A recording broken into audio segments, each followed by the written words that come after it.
السلام علیکم ورحمۃ اللہ وبرکاتہ. ہم چاوکا فرینا صدیقی. اکثر آپ نے لوگوں کو کہتے ہوئے سنا ہوگا نا، اتنا پیسہ بھی خیرات میں مت دو کہ خود غریب ہو جاؤ.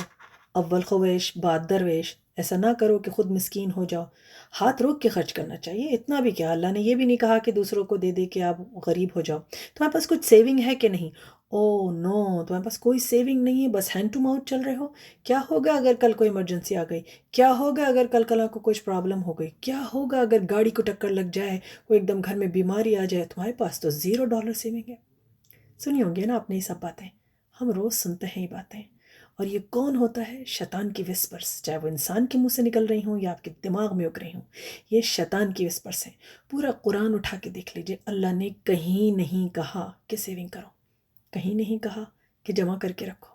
ٹھیک ہے، ویل لکل ہمزۃ لمزہ. پڑھیے گا اس سورہ کو. کیا کہہ رہا ہے اللہ تعالیٰ؟ کہ جو مال جو گن گن کے رکھتا ہے، جو خرچ کرنے سے دریغ کرتا ہے، گریز کرتا ہے. کون ہے ہم؟ کس نے ڈالی ہمارے دماغ میں یہ سیونگ کی بات؟ اس نے ڈالی جس نے ہمیں اللہ توکل کو بھنانے کی، بالکل فراموش کر دینے کی پکی نیت کر رکھی ہے. اور وہ کون ہے بھلا؟ شیطان. اور انسانوں کے روپ میں بھی شیطان ہوتے ہیں جو آپ کو ورغلاتے ہیں. سیونگ نہیں ہے، کیا ہوگا؟ تمہاری زندگی میں تو کچھ ہے ہی نہیں، کیا کرو گے؟ ایسے ہی مر جاؤ گے. تو اللہ تعالیٰ تو قرآن میں کہہ رہا ہے کہ خرچ کرو میں اور دوں گا، میری راہ میں خرچ کرو میں مالا مال کر دوں گا، صدقہ دو اور بڑھے گا. ٹھیک ہے نا؟ کیا کہہ رہا ہے اللہ؟ اللہ نے کبھی کہا کہ جمع کر کے رکھو، کل کو بے نہ ہوا تو کیا ہوگا؟ نہیں، کیونکہ اللہ تو ہر وقت ہمیں دیکھ رہا ہے، اللہ تو ہمیں ہر وقت بانٹ رہا ہے. اللہ تعالیٰ تو ہر وقت ہمارے اوپر مامور ہے، ہمارا خالق حقیقی ہے، ہمارا رازق ہے، رزاق ہے. ٹھیک ہے، آپ ایک دوسرے کے اور اپنے خود کے رازق نہیں ہیں. کئی دفعہ ایسا ہوتا ہوگا نا کہ آپ نے گوشت لائے، کھانا پکایا، جل گیا، آپ کے نصیب کا نہیں تھا. کئی دفعہ ایسا ہوتا ہے کہ آپ نے کھانا پکایا، کوئی مہمان آ گیا، آپ کو کم ملا، ان کو زیادہ ملا، ان کے نصیب کا تھا. ہمارے ہاتھ میں کچھ بھی نہیں ہے، نہ ہمارا مال، نہ کسی اور کا مال، نہ رکھا ہوا مال، نہ جمع کیا ہوا مال، نہ خرچ کیا ہوا مال، اور نہ ہی کمایا ہوا مال. تو یاد رکھیے، یہ جو کچھ بھی آپ کو کہتے ہیں نا، ان کو قرآن سنا دیا کریں، لیکن اس سے پہلے خود قرآن پڑھ لیں. کہیں بھی اللہ نہیں کہہ رہا ہے کہ خرچ کرنے سے باز آ جاؤ. اللہ تعالیٰ تو کہہ رہا ہے نا کہ مجھ سے مانگو، انی قریب، میں قریب ہوں، مجھ سے مانگو میں دوں گا. ٹھیک ہے نا؟ وہ کہہ رہا ہے نا اپنے حبیب کے ذریعے، اس نے ہمیں یہ کیا میسج دلوایا؟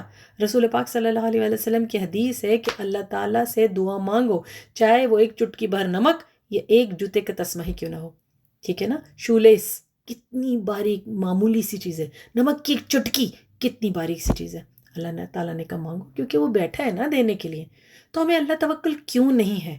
ہم کیوں اپنی سیونگ کے پیچھے لگے رہتے ہیں اور آج میں نہیں جیتے، کل کے لیے جمع کرنے کے چکر میں لگے رہتے ہیں جو کہ کل ہمارے ہاتھ میں بالکل نہیں ہے، یا جو پچھلا کھو گیا اس کے لیے روتے رہتے ہیں جس کو ہم کبھی واپس نہیں لا سکتے. یاد رکھیے، آج میں زندہ رہیے، اللہ پہ توکل کیجئے، جمع کرنے سے زیادہ اللہ کی راہ میں خرچ کرنے پہ زور دیجئے. دیکھنا یہ رب العزت کیسا آپ کو مال و مال کرے گا، کیونکہ توکل اس پہ ہے. مایوس تو نہیں کرے گا نا آپ کو اور مجھے. اگر یہ ویڈیو پسند آئی ہو تو ضرور شیئر کیجیے گا، اور انسٹاگرام اور ٹک ٹاک پہ لائک کرنا بالکل نہ بھولیے. السلام علیکم ورحمۃ اللہ.